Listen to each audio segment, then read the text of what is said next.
নাঙ্গলকোট উপজেলার সুনামধন্য প্রতিষ্ঠাতা সুন্দর উচ্চ বিদ্যালয়ের এসএসসি পরীক্ষার্থীদের মান উন্নয়নের লক্ষ্যে এবার অভিভাবকদের এক সমাবেশ অনুষ্ঠিত হয়েছে আজ বৃহস্পতিবার সকাল 10টায়।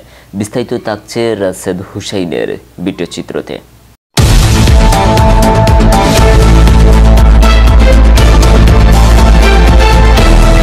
আপনারা দেখছেন RRTV নিউজ বাংলা, খবর নয় আমরা বলি বাস্তবতা। নাঙ্গলকোট উপজেলার সুনামধন্য প্রতিষ্ঠান সন্ধ্যাল উচ্চ বিদ্যালয় এসএসসি পরীক্ষার্থীদের শিক্ষার মান উন্নয়ন করার লক্ষ্যে অভিভাবক সমাবেশ বৃহস্পতিবার সকাল 10টায় স্কুল অডিটোরিয়ামে অনুষ্ঠিত হয়। সন্ধ্যাল উচ্চ বিদ্যালয়ের প্রধান শিক্ষক রবিন হোসেনের সভাপতিত্বে প্রধান অতিথির বক্তব্য রাখেন সন্ধ্যাল উচ্চ বিদ্যালয়ের সম্মানিত সভাপতি জনাব ইব্রাহিম খলিল। সন্ধ্যাল উচ্চ বিদ্যালয়ের ধর্মীয় শিক্ষক মাওলানা জসিমউদ্দিন মজুমদারের সঞ্চালনায় বিশেষ অতিথির বক্তব্য রাখেন দোলখা ইউনিয়ন বিএনপির সাবেক সাধারণ সম্পাদক হাজী সিরাজুল ইসলাম ও সন্ধ্যাল উচ্চ বিদ্যালয়ের অভিভাবক সদস্য শহীদুর রহমান। প্রধান অতিথি ইব্রাহিম খলিল তার বক্তব্যে বলেন, এসএসসি পরীক্ষার্থীদের ফলাফল ইতিবাচক ও পরিবর্তন আনতে আমরা বিভিন্ন পরিকল্পনা হাতে নিয়েছি। বিদ্যালয়ের একাডেমি পরিবেশ উন্নত করতে শিক্ষক অভিভাবক সবাইকে একযোগে কাজ করতে হবে বলে জানিয়েছেন। ভালো হবে, খারাপ স্টুডেন্টদের জন্য ভালো হবে। আমি একটা দুঃখের সাথে বলতে চাচ্ছি যে আমি আমার শিক্ষকদের সাথে ইন্ডিভিজুয়াল কথা বলছি যে আমার রেজাল্টের বিপর্যয় কেন।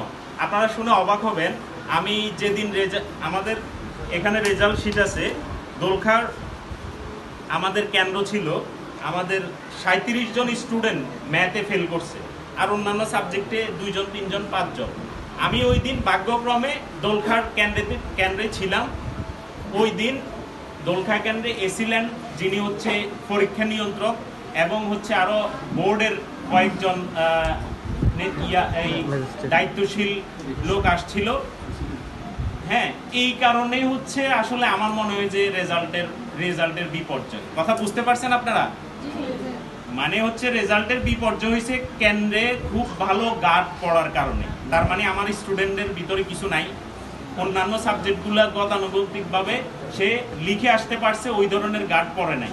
তো আমরা ওই সরকারের আমলে কি হয়েছে না হয়েছে, এখন সরকারও কিন্তু খুব হার্ড লাইনে আছে যে আপনাদের স্টুডেন্টদেরকে পড়াশোনা ছাড়া পাস করা যাবে না, এবং এই পাস দিয়ে আপনি দেশ ও জাতির জন্য, পরিবারের জন্য কিছুই করতে পারবেন না। তা আপনাকে অবশ্যই একটা দক্ষ সন্তান হিসেবে তৈরি করতে হইলে আপনার কি করতে হবে বুঝতে পারছেন? প্রথমত আপনি স্কুলে পাঠাইতে হবে, দ্বিতীয়ত আপনি শিক্ষিত হইতে হবেন, আপনি গাইডিয়ান হিসেবে শিক্ষিত হইতে হবেন, আপনি সচেতন হইতে হবে। আপনারা কি আমার কথা বুঝতে পারছেন? আপনারা শিক্ষিত হইতে হবে এমন বিষয় না, সচেতন হইতে হবে। সচেতন, আমি একটা জিনিস বলি, আমি যখন অনার্সে ভর্তি হয়েছি, আমার আম্মা জিজ্ঞেস করলো যে তুমি কি ইংরেজিতে ভর্তি হয়েছো না অঙ্কতে ভর্তি হয়েছো? এখন আমার আম্মা বেশি শিক্ষিত না, আমি বললাম যে আমি পলিটিক্যাল সায়েন্সে ভর্তি হয়েছি। এখন একটু চিন্তা ভাবনা করে বললাম যে এটা ইংরেজিও আছে, অঙ্ক আছে। আমার আম্মা আমার কথাতে সন্তুষ্ট না। আমার বড় ভাই একজন জগন্নাথ বিশ্ববিদ্যালয়ে পড়ে, তাকে ফোন দিয়ে বললো যে ইব্রাহিম কি বিষয়ে পড়াশোনা করে, তুমি একটু বুঝে শুনে আমারে জানাও, এই সাবজেক্টে পড়াশোনা করলে চাকরি পাইব কিনা। পরে আমার ভাই আমার থেকে ডিটেল শুনে আমার আম্মুকে জানাইলো যে না ঠিক আছে, এটাতে অনার্স করতে পারে, ভালো সাবজেক্ট, চাকরি পাবে। এটা একটা সচেতনতা, আমি জাস্ট আমার বিষয়টা বললাম। এখন আমি চিন্তা করলাম যে আমার মা এরপরও বলতেছে একটু ইংরেজিটা পাইলি না, অঙ্কটা পাইলে না। উনি ওনার জায়গা থেকে উনি সচেতন। আমি যতদিন পড়াশোনা করছি আমার মায়ের কথাটা আমার মাথায় আছে যে চাকরি পাইতে হবে, ভালো রেজাল্ট করতে হবে। এই বিষয়টা আপনি সচেতন থাকতে হবে। আমার স্টুডেন্টটা কি স্কুলে গেছে কিনা, রাতের মিনিমাম যদি একটা স্টুডেন্ট 6 ঘন্টা না পড়ে, 4 ঘন্টা না পড়ে, 4 ঘন্টা না পড়লে সেই স্টুডেন্ট কিভাবে হইল? আর আমি বুঝি না, আপনাদের মোবাইলটা, স্টুডেন্টদের ইন্ডিভিজুয়াল কোনো মোবাইল নেই, আপনাদের মোবাইলটা তার হাতে কেন? এবং এত বড় সাহস